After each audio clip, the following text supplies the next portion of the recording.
नमस्कार, 9 की खबर में आपका स्वागत है। आपके साथ मैं हूं शिप्रा झा। बुलेटिन की शुरुआत करेंगे इस वक्त की बड़ी खबर से। बड़ी खबर राजधानी पटना से है, जहां गायघाट महिला रिमांड होम मामले में नया मोड़ सामने आ गया है। रिमांड होम की दूसरी पीड़िता भी सामने आई है।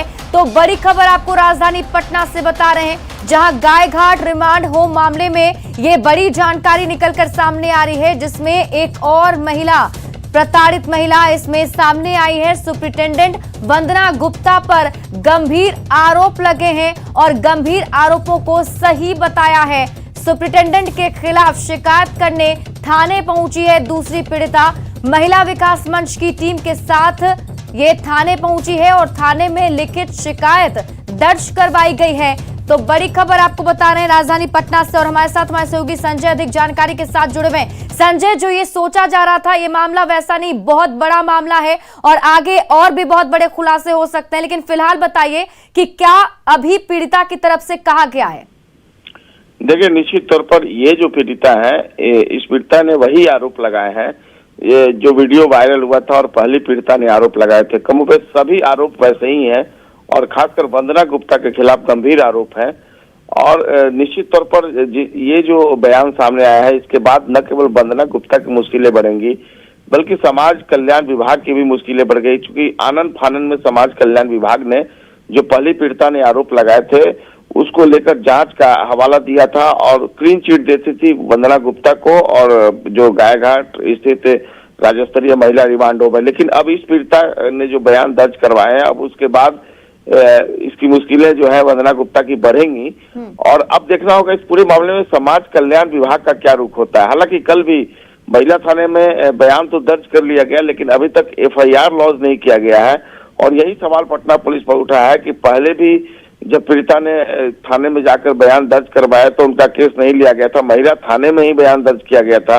और इस मामले में भी पीड़िता ने मामला दर्ज करवा दिया है, अपना बयान दर्ज करवा दिया है, उसके बावजूद केस नहीं दर्ज किया गया है। तो देखना होगा इस पूरे मामले में पटना पुलिस कौन सा रवैया अख्तियार करती है। लेकिन अब तक जो पटना पुलिस का रवैया है वो वाकई में सोचने को मजबूर करता है कि आप एक तरफ बयान दर्ज कर रही हैं तो उसके बाद महिला थाना प्रभारी ने खुद बयान दर्ज किया, उसके बाद आप FIR नहीं दर्ज कर रही हैं। तो देखना होगा। हालांकि डिमांड है महिला विकास मंच और पीड़िता की कि इसमें FIR 24 घंटे के अंदर दर्ज किया जाए, लेकिन अब पटना पुलिस इस पूरे मामले में कौन सा रुख अख्तियार करती है, इस पर सबकी निगाहें टिकी हुई हैं। जी बिल्कुल संजय, आप इस खबर पर नजर बनाए रखें, वापस भी आपसे अपडेट लेंगे। बहुत बहुत शुक्रिया तमाम जानकारी के लिए।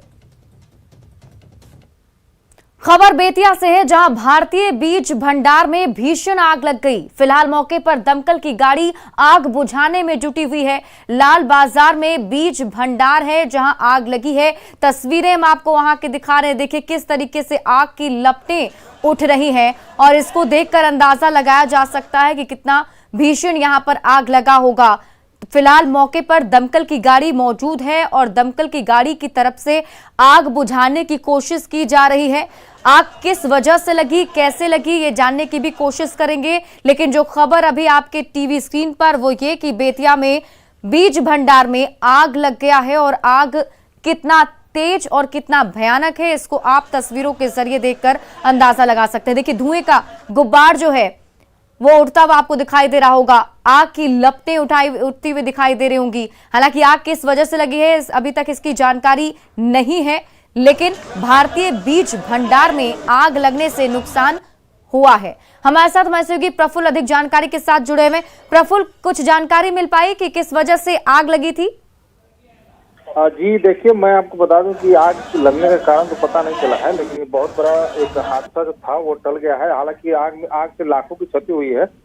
गाड़ी और कीटनाशक दवाओं का जो गोदाम था वो पूरी तरह से जलकर राख हो गया है, उसमें 2 गाड़ी भी जली है। लेकिन सबसे बड़ी बात, राहत की बात यह है कि जिस तरह से रात में कीटनाशक दवा जलने के बाद जो जहरीला धुआं आसपास फैलने लगा था, उसके बाद से लोगों को प्रशासन की टीम और अग्निशमन विभाग की टीम जो थी वहां से लोगों को आसपास के घरों को खाली कराया गया, जिससे लोगों की जान बच सकी, क्योंकि इससे लोगों को सांस लेने में परेशानी हो रही थी।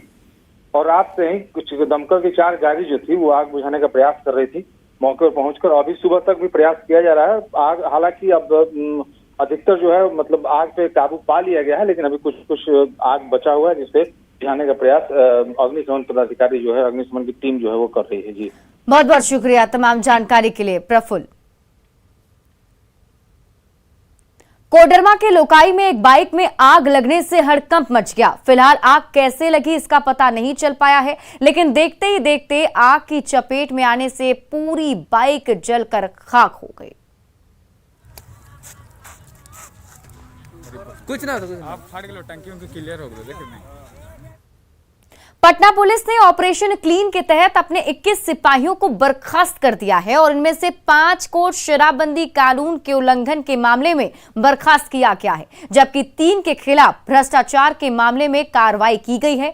2 पुलिसकर्मियों को अलग अलग मामले में आरोपी रहने की वजह से बर्खास्त किया गया, जबकि 11 वैसे पुलिसकर्मियों के खिलाफ कार्रवाई की गई जो 5 साल से ड्यूटी पर नहीं आ रहे थे। पटना पुलिस प्रशासन में ऑपरेशन क्लीन के तहत 21 पुलिसकर्मियों को सेवा से बर्खास्त कर दिया गया है। ये सभी पुलिसकर्मी कांस्टेबल लेवल के हैं। पटना के एसएसपी मानवजीत सिंह ढिल्लों ने इस बात की जानकारी देते हुए बताया है कि 5 पुलिसकर्मियों को मद्य निषेध कानून के उल्लंघन के आरोप में बर्खास्त किया गया है, जबकि 3 पुलिसकर्मियों को करप्शन के आरोप में बर्खास्त किया गया है। 2 पुलिसकर्मी ऐसे हैं जिनकी आपराधिक कांड में संलिप्तता रही थी और नामजद अभियुक्त रहने के कारण उनको सेवा से बर्खास्त किया गया है। जिन पुलिसकर्मियों को बर्खास्त किया गया है उनपे कई गंभीर आरोप हैं। श्रीकांत पांडे नामक जो कांस्टेबल हैं, उन पर आरोप है कि सरकारी गाड़ी के ईंधन और मीटर रीडिंग में उन्होंने अनियमितता बरती थी। इसके अलावा बहादुर उड़ाव को शराब पीने के आरोप में, श्रीराम मलाकार को एक केस में अभियुक्त होने के आरोप में, इंद्रजीत तिवारी को नशे की हालत में सरकारी शस्त्र से 3 राउंड फायरिंग करने के आरोप में, अखिलेश पाठक और विशेष कुमार सिंह को शराब पीने के आरोप में, वेद निधि को एक केस में नामजद अभियुक्त होने के कारण, जबकि रविकांत तिवारी नामक कांस्टेबल को सरकारी बुलेट चोरी करने के आरोप में बर्खास्त किया गया है। इसके अलावा शशि भूषण तिवारी, नंद कुमार यादव और कांस्टेबल अजय कुमार को भी बर्खास्त किया गया है और इन पर दूसरे तरह के आरोप हैं। अजय कुमार द्वितीय नामक कांस्टेबल को शराब पीने के आरोप में गिरफ्तार किया गया है।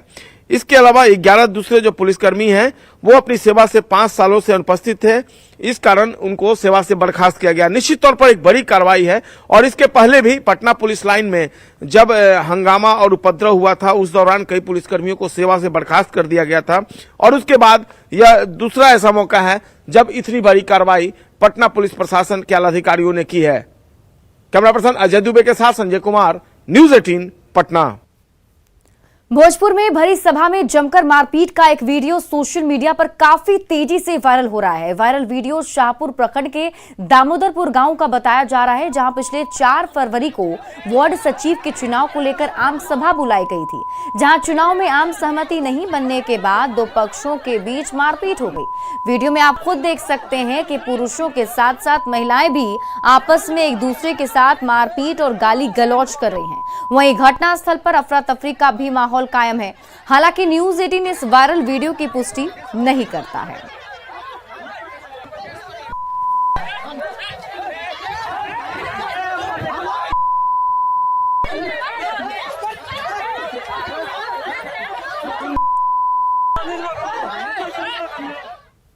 आरजेडी अध्यक्ष लालू प्रसाद के पटना पहुंचने पर आरजेडी कार्यकर्ताओं में उत्साह देखा जा रहा है। लालू के पटना पहुंचते ही पटना में बड़े बड़े बैनर पोस्टर लगा दिए गए हैं।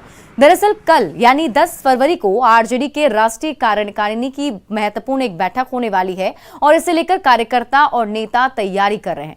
लालू आवास के बाहर से खबर बता रहे हैं आनंद अमृतराज। राष्ट्रीय जनता दल के राष्ट्रीय अध्यक्ष लालू प्रसाद यादव पटना पहुंच चुके हैं। कल देर शाम वो पटना पहुंचे और उनके आने के बाद राजद के साथ साथ बिहार के सियासत में भी हलचल तेज हो गई है और 10 तारीख को राष्ट्रीय जनता दल के राष्ट्रीय कार्यकारिणी की महत्वपूर्ण बैठक होने वाली है, जो होटल मौर्या में होगा और 11 बजे दिन में ये बैठक होने वाली है। लेकिन उसके पहले लालू प्रसाद यादव जैसे ही पटना पहुंचे, पटना में बड़े बड़े बैनर पोस्टर लगा दिए गए हैं और इस वक्त आप एक बैनर देख सकते हैं जो लालू यादव घर के ठीक सामने है, जहां पे डॉक्टर राम मनोहर लोहिया की तस्वीर लगाई गई है और लालू यादव और राबड़ी देवी के साथ साथ तेजस्वी यादव की भी तस्वीर लगाई गई है। तो जाहिर तौर पे राष्ट्रीय कार्यकारिणी की बैठक बेहद महत्वपूर्ण मानी जा रही है और इस बैठक में राष्ट्रीय जनता दल के लिए आगे की महत्वपूर्ण रणनीति भी तय की जाएगी। साथ ही एमएलसी का जो चुनाव होने वाला है उसकी भी रणनीति बनेगी कि राष्ट्रीय जनता दल कैसे उन तमाम सीटों पर जीत हासिल कर। जाहिर सी बात है, लालू यादव के आने के बाद बिहार के सियासत में हलचल बेहद तेज है और राष्ट्रीय कार्यकारिणी की बैठक महत्वपूर्ण होने की संभावना है और लालू यादव के आने के बाद राष्ट्रीय जनता दल में एक नया उल्लास भी देखने को मिल रहा है। कैमरामैन दीपक के साथ आनंद अमृतराज, न्यूज 18 नेटवर्क, पटना। और अब बात बढ़ते ठंड की। सिवान में ठंड का सितम जारी है। पछुआ हवा चलने से कनकनी बढ़ी हुई है, तो कुहासा के कारण वाहन चालकों को हेडलाइट जलाकर आवाजाही करनी पड़ रही है। पछुआ हवा चलने से कनकनी और ठंड ने आम लोगों की परेशानी बढ़ा दी है। ठंड का जायजा लिया संवाददाता मृत्युंजय सिंह ने। लगातार पारा लुढ़कते जा रहा है तो विजिबिलिटी भी काफी कम है, जिससे लोगों को परेशानी हो रही है। कई ऐसे लोग हैं जो घर में दुबके हुए हैं, तो कई ऐसे लोग अलाव का सहारा ले रहे हैं। कुछ छात्र है जो कि ट्यूशन पढ़ने जा रहे हैं। हम जानने की कोशिश करेंगे कि किस तरह की समस्या का सामना करना पड़ा ठंड में। किस तरह की समस्या? बहुत ही ज्यादा ठंड है, हम लोग को उठने का मन नहीं करता है ठंड में, लेकिन ट्यूशन जा रहे हैं पढ़ने। बहुत ही ज्यादा ठंड है, पहले से बहुत ज्यादा ठंड है। क्या परेशानी हो रही है? हम लोग को उठने का मन नहीं करता है, लेकिन फिर भी इतना ठंड में सुबह जाना है ट्यूशन पढ़ने, इसलिए। उठने का मन नहीं कर रहा है, फिर भी ट्यूशन पढ़नी है। कुछ और छात्र हैं, क्या परेशानी हो रही है इस बार? उठने में बहुत ज्यादा दिक्कत हो रहा है, और पहले देखा जाता था कि वसंत पंचमी के बाद ठंड कम होती थी, लेकिन इस बार और बढ़ती ही जा रही है। क्या कनकनी भी है और क्या परेशानी, कुहासा भी है? कुहासा भी है और कनकनी भी है, और बहुत ज्यादा ठंड लग रहा है। हाँ, तो अमूमन आमतौर पे देखा जाता था कि बसंत पंचमी के बाद पारा में बढ़ोतरी होती थी और लोगों को ठंड से निजात मिलता था, लेकिन इस बार बसंत पंचमी खत्म होने के बाद भी पारा लुढ़कते जा रहा है, जिससे लोग अब परेशानी का सामना करना पड़ रहा है। ऐसे में आवश्यकता है आप घर से जब भी बाहर निकले तो उलन कपड़े का प्रयोग करें और सावधानी बरतें। मृत्युंजय कुमार सिंह, न्यूज 18 सिवान। सीतामढ़ी में बेमौसम बरसात ने किसानों की उम्मीदों पर पानी फेर दिया। 2 दिनों तक हुई बारिश के कारण दलहन और गेहूं को काफी नुकसान पहुंचा है। किसानों का दर्द जाना संवाददाता राकेश कुमार ने। बेमौसम बरसात ने सीतामढ़ी जिले के किसानों का एक बार फिर कमर तोड़ने का काम किया है, और सीतामढ़ी जिले के खेतों में जो फसल लगे हुए हैं, बेमौसम बरसात ने उसको काफी क्षति पहुंचाने का काम किया है। और आप तस्वीर देख सकते हैं, सीतामढ़ी के जिला मुख्यालय डुमरा का यह परोरी गांव है, और परोरी गांव के खेतों में जो फसल लगे हुए थे उसकी स्थिति क्या है, आप सब तस्वीर साफ देख सकते हैं कि फसलों को बेमौसम बरसात ने भारी नुकसान पहुंचाने का काम किया है। सीतामढ़ी जिला बाढ़ प्रभावित इलाका रहा है, और हाल ही में यहाँ के किसानों को बाढ़ की विनाश लीला ने भारी नुकसान पहुंचाया था, और उसकी भरपाई अभी पूरी तरीके से हो भी नहीं सकी थी कि एक बार फिर से किसानों ने कड़ी मेहनत करके खेतों में फसल उगाने का काम किया। लेकिन फसल जो खेतों में लहलहा रही थी, उसी समय बेमौसम बरसात ने उसे फिर से नुकसान पहुंचाने का काम किया है, और अब तक किसानों को सरकारी मुआवजा नहीं मिल सका है। किसी तरीके से कृषि विभाग से अनुदान की उम्मीद भी नहीं है। ऐसी परिस्थिति में किसानों को एक बार फिर से घाटा हुआ है। हम बात करते हैं कुछ किसानों से, बताइए क्या हुआ है? जो बहुत नुकसानी हुआ है, बरसात से अनहर झक्कर आ गया, उससे बहुत रबी राई के नुकसान पहुंच गया। अच्छा, हाँ। तो बाढ़ में भी नुकसान पहुंचा था आप लोग को? नहीं, अभी बारिश हुआ है तब। अब इससे पहले जो बाढ़ आया था उसमें भी तो नुकसान हुआ? हाँ, उसमें नुकसान था। तो इसमें कितना नुकसान पहुंचा है, किस तरीके का नुकसान पहुंचा है? अब तो खेती में तो बहुत लगान लगता है सर, तो इसमें तो अनेक खर्चा है। अच्छा, हाँ, 200 का 300 का कट्ठा जोताइए ले रहा है, तेकर खाद खरीद लग रहा है, मजदूर लग रहा है, तो काफी नुकसान हुआ है। काफी नुकसान हुआ है। क्या नाम हुआ आपका? जय मंगल दास। आप बताइए कितना नुकसान हुआ है? इसमें आंधी में बारिश हुआ है, जबरदस्त पानी लगा है, गेहूं रबी राई सब नुकसान हुआ है। अच्छा, हाँ। मतलब बाढ़ में भी तो आप लोग को बर्बादी हुआ? बाढ़ में तो धान हुआ ही नहीं है, बिल्कुल सारे के सारे धान दहा दिया है, जगह जगह तोड़ दिया है, काट दिया है, पीट दिया है, कहीं धान ही नहीं हुआ है। क्या करे इसमें? तो इस बार बरसात हुआ है तो क्या स्थिति है फसल की? अभी कुछ नहीं, देखिए धान कैसा है, गेहूं कैसा है, देखिए कहीं है ही नहीं, कहीं है, कहीं है ही नहीं। रबी राई देखिए कहीं कुछ नहीं है। तिलहन की फसल को भी नुकसान हुआ? हाँ, बिल्कुल हुआ है। क्या नाम हुआ आपका? सकलदेव कुमार। तो आप देख सकते हैं सीतामढ़ी जिले के जो किसान हैं उनकी स्थिति काफी पहले से ही खराब थी। ऐसी परिस्थिति में जो बेमौसम बरसात हुआ है उससे किसान के तिलहन की फसल को भी भारी नुकसान पहुंचने का काम हुआ है। ऐसी परिस्थिति में अब किसान पूरी तरीके से सरकार पर निर्भर है अपनी मदद को लेकर। राकेश रंजन, न्यूज 18 सीतामढ़ी। बेगूसराय और खगड़िया के लोगों को खतरनाक नाव यात्रा की मजबूरी से बहुत जल्द राहत मिलने वाली है। उनका वर्षों का इंतजार अब खत्म होने जा रहा है। दरअसल बेगूसराय को जोड़ने वाली मुंगेर ब्रिज सड़क सह रेल पुल का लोकार्पण 11 फरवरी को होगा। मुख्यमंत्री नीतीश कुमार और केंद्रीय सड़क परिवहन मंत्री नितिन गडकरी इसका लोकार्पण कर आम लोगों को समर्पित करेंगे। इस मौके पर केंद्र और राज्य के कई नेता, मंत्री, सांसद और विधायक के साथ कई गणमान्य लोग मौजूद रहेंगे। लोकार्पण से पहले डीएम और एसपी ने उद्घाटन समारोह स्थल के सुरक्षा व्यवस्था के साथ तैयारियों का जायजा लिया। ब्रिज का जो इनॉग्रेशन है वो प्रस्तावित है 11 फरवरी को। जी। और उस दिन यहाँ पे माननीय मुख्यमंत्री जी और अन्य मंत्रीगण और बाकी सभी लोग आएंगे और गडकरी साहब जुड़ेंगे, वर्चुअल से जुड़ेंगे ना सर, वर्चुअल से सर जुड़ेंगे दिल्ली से। झारखंड में टीएसी गठन को लेकर राज्यपाल रमेश बैस के कदम के बाद राज्य सरकार की परेशानी बढ़ गई है। कई सुझाव और राजभवन की भूमिका को रेखांकित करते हुए राजभवन ने अपनी स्थिति स्पष्ट कर दी है। राज्यपाल के द्वारा टीएसी की फाइल लौटाए जाने के बाद झारखंड में नए सिरे से बहस अब तेज हो गई है, जबकि सत्ताधारी दल जेएमएम ने फिलहाल इस पूरे मामले पर चुप्पी साध ली है।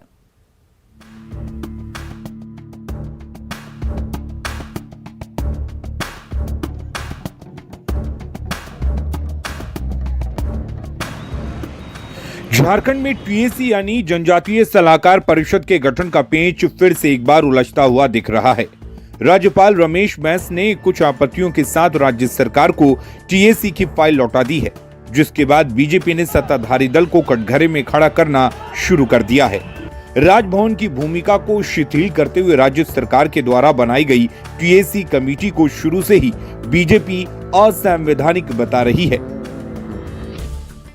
बेसिक शुरू से ही भारतीय जनता पार्टी कहते आई कि वर्तमान सरकार हेमंत जी की सरकार ने असंवैधानिक निर्णय लेकर के टीएसी का गठन किया था, जो 5वीं अनुसूची का उल्लंघन था। और महामहिम राज्यपाल ने सरकार को आईना दिखाने का काम किया है कि आपने गलत काम करके गलत तरीके से टीएसी का गठन करने का काम किया है, इस पर आप पुनर्विचार करने का काम करें।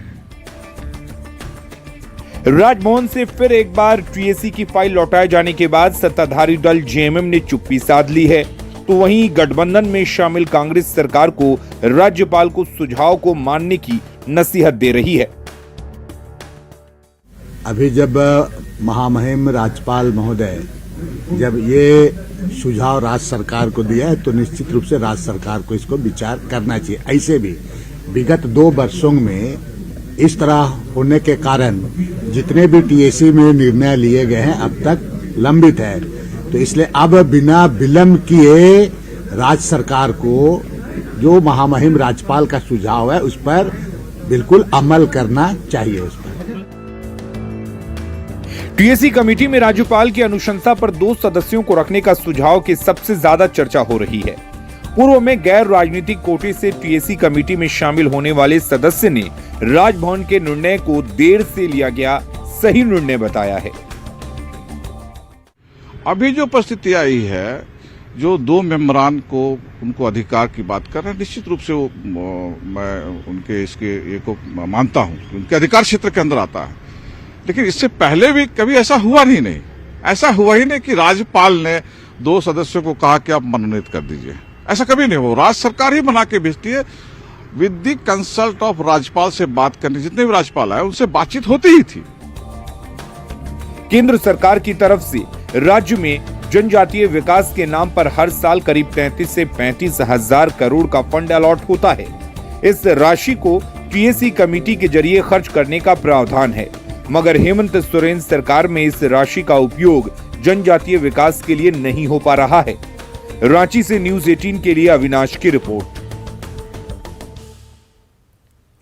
राज्यपाल रमेश बैस सपरिवार रांची के जोन्हा फॉल पहुंचे, जहां उन्होंने प्रकृति की खूबसूरती का दीदार किया। राज्यपाल ने जोन्हा फॉल के पास वॉच टावर पर चढ़कर जोन्हा फॉल की खूबसूरती को निहारा। राज्यपाल ने कहा कि यहां के झील, झरने, जलप्रपात और जंगल मनमोहक हैं। उन्होंने कहा कि यहां विश्व स्तरीय पर्यटन स्थल बनने की अपार संभावनाएं हैं। राज्यपाल ने यहां शिक्षा, स्वास्थ्य और अन्य बुनियादी सुविधाओं की भी जानकारी ली।